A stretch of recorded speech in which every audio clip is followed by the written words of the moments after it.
श्रीलंका के अंदर तक घुसा भारत की 3 बड़ी रणनीतियों के आगे धराशायी हुआ ड्रैगन। इमरान खान ने भारत के सामने मांगी भी। हालात सुधारने के लिए भारत से मदद चाहता है पाकिस्तान। नमस्कार, प्लेनेट 4 पर दोस्तों आपका स्वागत है। दोस्तों, इन दोनों ही खबरों के बारे में हम विस्तार से जानने वाले हैं, तो वीडियो को अंत तक जरूर देखिएगा। दोस्तों, चीन के कर्ज जाल में डूबे श्रीलंका को उभारने के लिए अब भारत श्रीलंका में एंट्री कर चुका है। इस वक्त श्रीलंका बहुत ही बड़ी आर्थिक चुनौतियों से जूझ रहा है और देश में आर्थिक मंदी चल रही है। उसकी अर्थव्यवस्था लगभग चौपट हो गई है। इस बीच भारत की कोलंबो में राजनीतिक गतिविधियां हैं वो दोस्तों तेज हो गई है। दोस्तों, लंका में चीन को आउट करने के लिए भारत अब इन हो रहा है। मौजूदा दौर में भारत श्रीलंका की हर एक कमजोर नस को पकड़ रहा है, जिससे श्रीलंका की निर्भरता चीन से कम कर दी जाए और श्रीलंका के दिल में भारत के लिए एक बार फिर से एक बड़ा सॉफ्ट कॉर्नर बन सके। दोस्तों, इस वक्त भारत श्रीलंका में चीन को निष्कासित करने के लिए 3 बड़ी रणनीतियों पर काम कर रहा है। पिछले कुछ महीनों से हमने दोस्तों देखा है कि श्रीलंका को लेकर भारत का विदेश नीति बिल्कुल बदल गया है। श्रीलंका के मसले पर भारत बहुत ही ज्यादा एक्टिव दिखाई दे रहा है।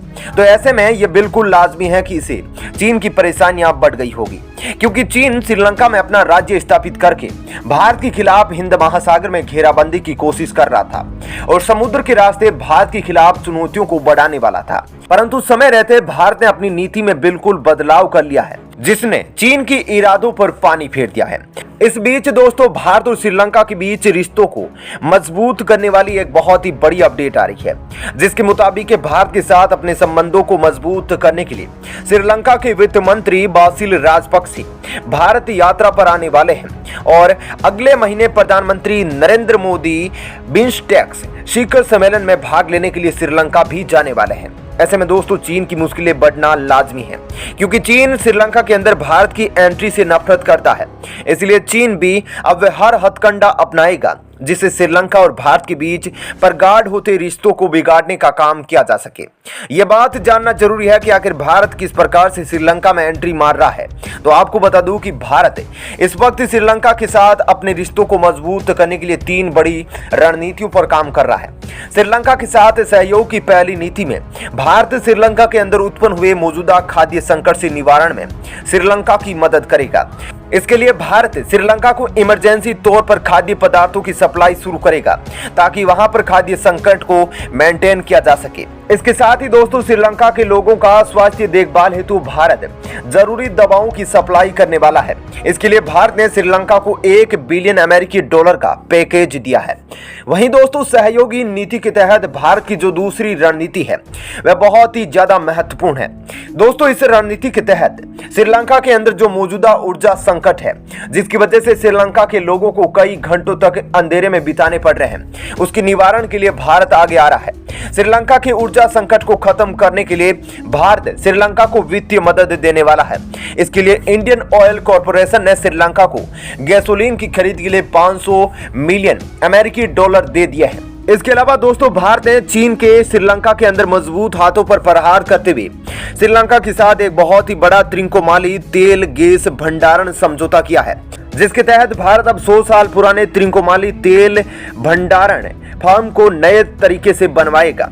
दोस्तों, आपकी जानकारी के लिए बता दूं कि इस फार्म में 99 टैंक है और हर टैंक के अंदर 12,000 किलो लीटर ऑयल को स्टोर किया जा सकता है। भारत ने श्रीलंका के जिस इलाके में यह समझौता किया है उसे चाइना बे यानी कि चीन की खाड़ी के नाम से भी जाना जाता है। दोस्तों, भारत को यह समझौता बहुत ही ज्यादा महत्वपूर्ण है, क्योंकि भारत अब यहां से चीन के ऊपर भी नजर रख सकता है। वह कैसे, आप जान लीजिए कि यहाँ से जो हम्बनटोटा बंदरगाह है वो बहुत ही ज्यादा नजदीक है और उस पर जो चीन गतिविधियां करता है भारत उसको करीब से देख सकता है।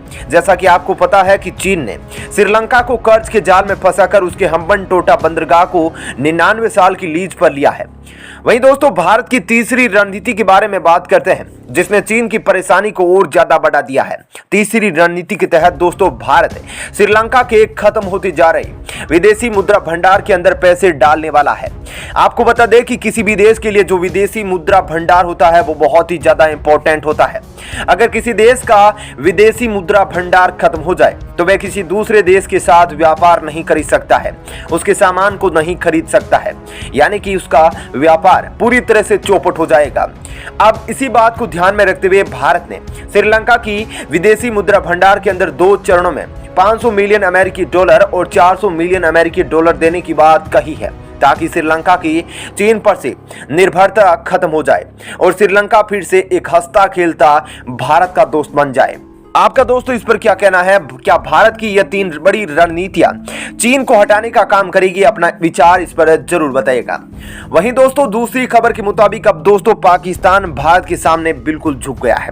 पाकिस्तान के जो सबसे बड़े लीडर है उसका प्रधानमंत्री है इमरान खान। उसने भारत के साथ रिश्ते जोड़ने के लिए भारत के सामने भीख मांगी है।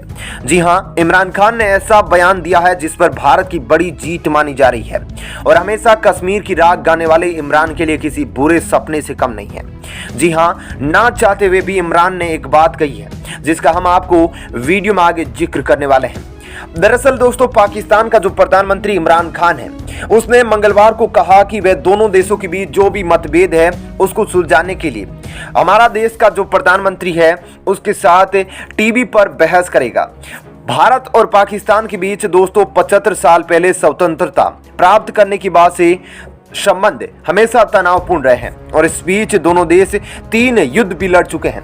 वहीं दोस्तों जो न्यूज एजेंसी है रॉयटर्स उसके मुताबिक इमरान खान ने कहा कि मैं टीवी पर नरेंद्र मोदी के साथ बहस करना पसंद करूंगा। इमरान खान ने रसिया टुडे को दिए एक इंटरव्यू में उन्होंने कहा यदि मतभेदों को बहस के माध्यम से हल किया जा सकता है तो यह भारतीय उपमहाद्वीप के लोगों के लिए फायदेमंद होगा। वहीं भारत की विदेश मंत्रालय ने समाचार एजेंसी रॉयटर्स द्वारा टिप्पणी के अनुरोध का तुरंत जवाब नहीं दिया। इमरान खान ने इशारों में भारत के साथ व्यापार को फिर से शुरू करने की बात कही है। साथ ही खान ने कहा कि उनकी सरकार की नीति सभी देशों के साथ व्यापार संबंध रखने की थी। खान की टिप्पणी हाल ही में पाकिस्तान के शीर्ष वाणिज्यिक अधिकारी रज्जाक दाऊद द्वारा की गई टिप्पणियों से मिलती है। मीडिया रिपोर्ट्स के अनुसार रज्जाक दाऊद ने पत्रकारों से कहा कि वे भारत के साथ व्यापार संबंधों का समर्थन करते हैं जिससे दोनों पक्षों को फायदा होगा। वहीं दोस्तों इमरान खान ने कहा कि पाकिस्तान का जो क्षेत्रीय व्यापार विकल्प पहले से ही सीमित था।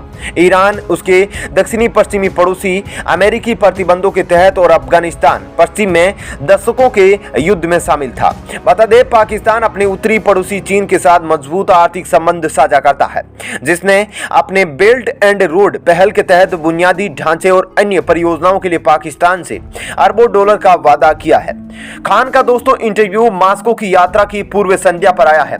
रूस दौरे के दौरान खान वहां राष्ट्रपति व्लादिमीर पुतिन से मिलेंगे। पाकिस्तान के किसी भी प्रधानमंत्री की पिछले 23 साल में रूस की पहली यात्रा होगी। यूक्रेन पर मौजूदा संकट से पहले आर्थिक सहयोग पर वार्ता के लिए 2 दिवसीय यात्रा की योजना बनाई गई थी।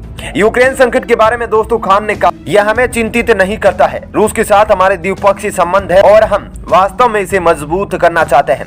ऐसे में आपका इस खबर पर क्या कहना है कमेंट सेक्शन में जरूर बताएं। साथ ही वीडियो को लाइक और शेयर जरूर करें। धन्यवाद।